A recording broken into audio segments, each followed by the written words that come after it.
भारत एक विशाल देश है। इसके विभिन्न क्षेत्रों में अलग अलग राजवंशों ने शासन किया। उत्तरी क्षेत्र में स्थित दिल्ली को भारत का दिल कहा जाता है।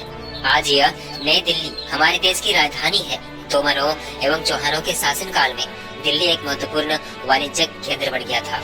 लगभग 800 वर्ष से पहले तुर्क शासकों ने दिल्ली पर अपना सत्ता स्थापित की। इसे हम दिल्ली सल्तनत के नाम से जानते हैं।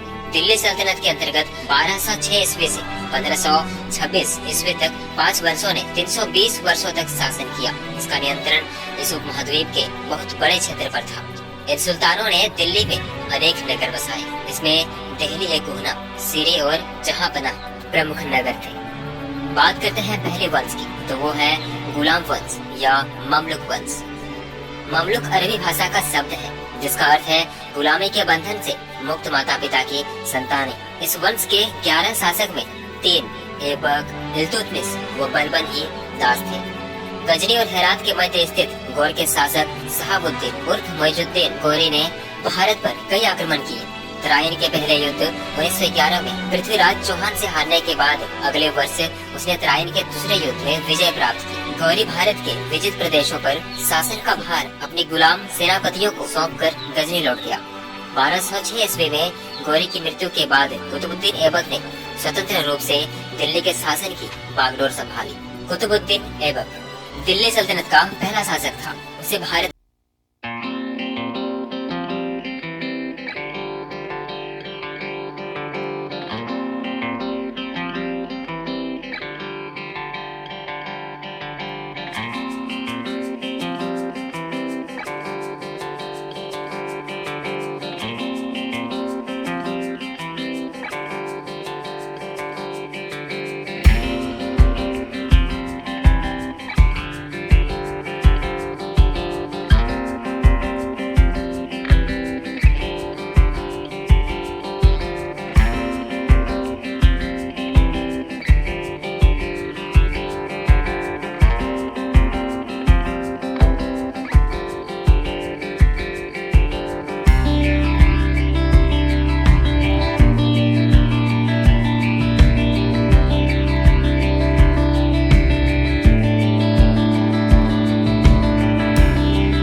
कई इतिहासकारों ने रजिया की प्रशंसा की।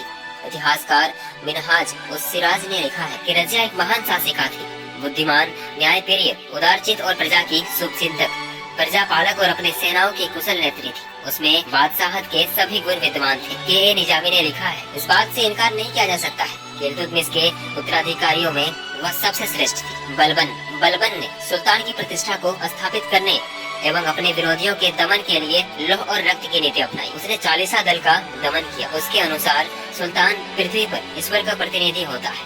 उसने ईरानी त्योहार नौरोज उत्सव मनाना शुरू किया। उसने राज दरबार में सिजदा और पैबोस नामक ईरानी प्रथा की शुरुआत की। सिजदा प्रथा का अर्थ होता है लेटकर नमस्कार करना। पैबोस का अर्थ होता है पाँव का चुम्बन लेना। अगले पार्ट में हम जानेंगे खिलजी वंश के बारे में। इसी तरह से पूरे दिल्ली सल्तनत को हम कवर करेंगे, इसलिए सब्सक्राइब करें हमारे चैनल को और अच्छे लगे तो वीडियो को शेयर जरूर करें।